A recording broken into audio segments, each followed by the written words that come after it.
Bismillahirrahmanirrahim. İnsan vəfat etdikdən sonra başına nələr gəlir? Bir çoxlarını bu sual maraqlandırır. Gəlin birlikdə səhih hədisə əsaslanaraq bunu öyrənək, bununla tanış olaq.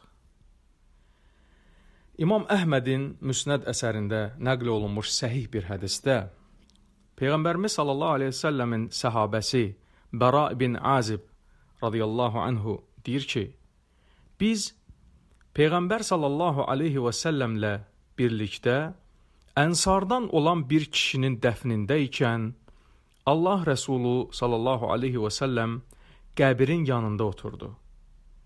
Biz də sakitcə onun ətrafında oturduq. O, əlindəki çubuğu yerə vururdu. Sonra başını qaldırıb buyurdu, qəbr əzabından Allaha sığının.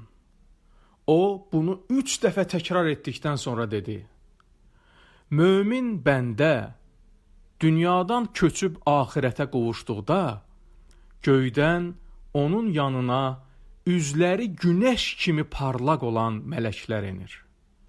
Onlar özləri ilə cənnətdən kəfən və ətir gətirir. Onun gözünün gördüyü son məsafədə oturub gözləyirlər. Sonra ölüm mələyi gəlib, onun başının üstündə oturub deyir, ey gözəl ruh, Allahın mərhəmətinə və xeyr duasına qovuşmaq üçün çıx oradan. Nəhayət, mömin bəndənin ruhu bədənindən su damcısı qabın ağzından axıb töküldüyü kimi çıxır. Ölüm mələyi ruhu götürdükdən sonra onu bir göz qırpımında oturub gözləyən mələklərə təhvil verir. Onlar da onu kəfənə büküb ətirləyirlər. Bundan sonra ondan yer üzündə mövcud olan ən gözəl ətirin qoxusuna bənzər gözəl bir qoxu gəlir. Sonra mələklər onu götürüb göyə qaldırırlar. Göyə qalxarkən mələklərdən ibarət hansı toplumun yanından keçirlərsə, o toplum görəsən bu gözəl ruh kimin ruhudur? Deyə soruşurlar.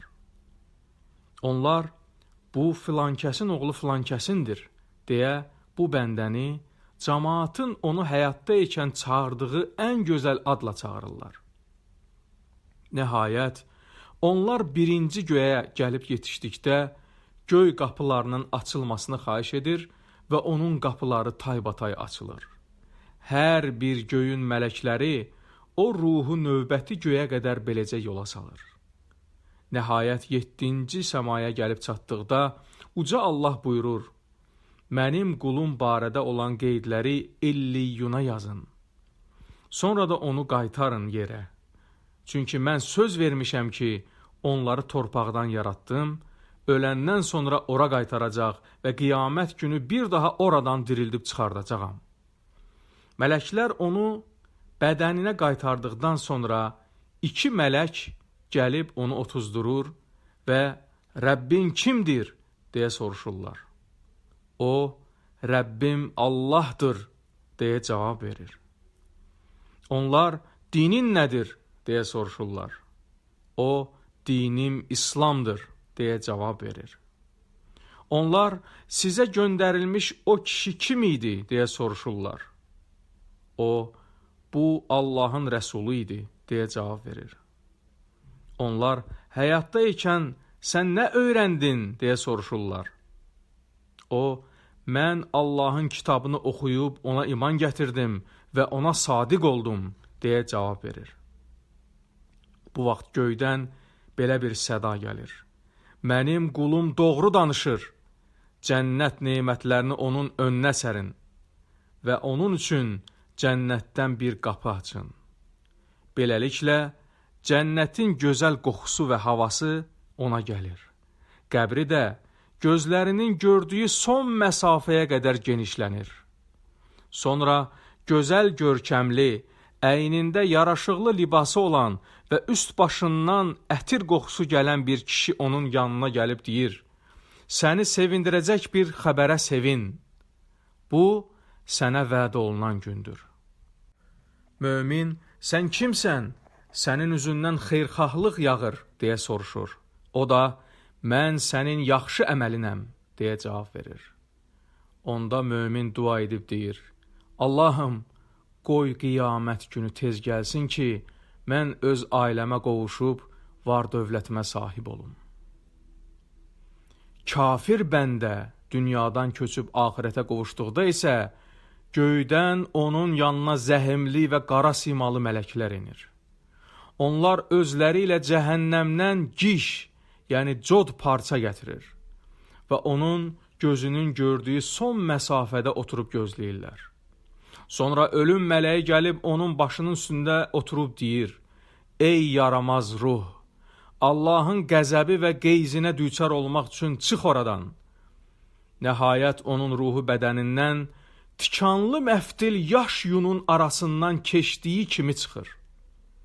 Ölüm mələyi ruhu götürdükdən sonra onu bir göz qırpımında oturub gözləyən mələklərə təhvil verir. Onlar da onu gişə bükürlər. Bundan sonra ondan yer üzündə mövcud olan ən pis iyə bənzər bir qoxu gəlir. Sonra mələklər onu götürüb göyə qalxırlar. Göyə qalxarkən mələklərdən ibarət hansı toplumun yanından keçirlərsə, o toplum, görəsən bu iyrənc ruh kimin ruhudur, deyə soruşurlar. Onlar da, bu filankəsin oğlu filankəsin ruhudur, deyə bu bəndəni cəmaatın onu həyatda ikən çağırdığı ən pis adla çağırırlar. Nəhayət onlar birinci göyə gəlib yetişdikdə göy qapılarının açılmasını xahiş edir, lakin onun qapıları açılmır. Sonra Peyğəmbər sallallahu aleyhi və səlləm Əl-Əraf surəsinin 40-cı ayəsini oxuyur.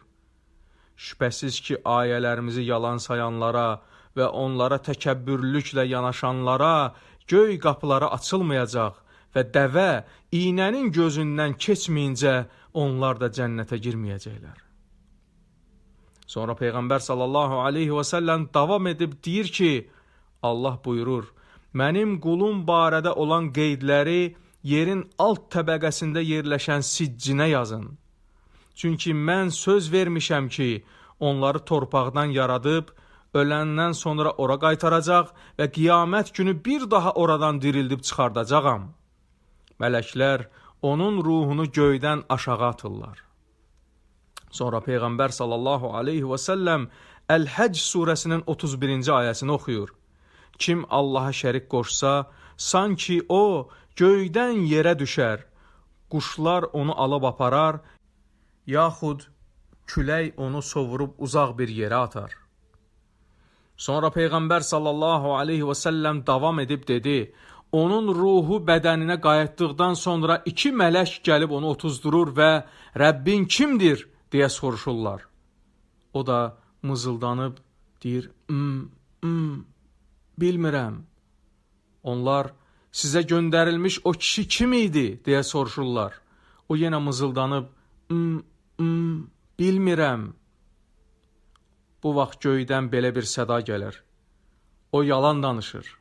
Onun yolunu alovlandırın və onun üçün cəhənnəmdən bir qapı açın. Beləliklə cəhənnəm atəşi və alovlu külək ona dəyir. Qəbri də o qədər sıxılır ki, qabırğaları bir-birinə keçir. Sonra eybəcər sifətli, əynində nimdaş paltarı olan və üst başından pis qoxu gələn bir kişi onun yanına gəlib deyir, mən səni kədərli bir xəbərlə müjdəliyirəm. Bu, sənə vəd olunan gündür. Kafir, sən kimsən axı? Sənin üzündən şər yağır, deyə soruşur. O da, mən sənin yaramaz əməllərinəm, deyə cavab verir.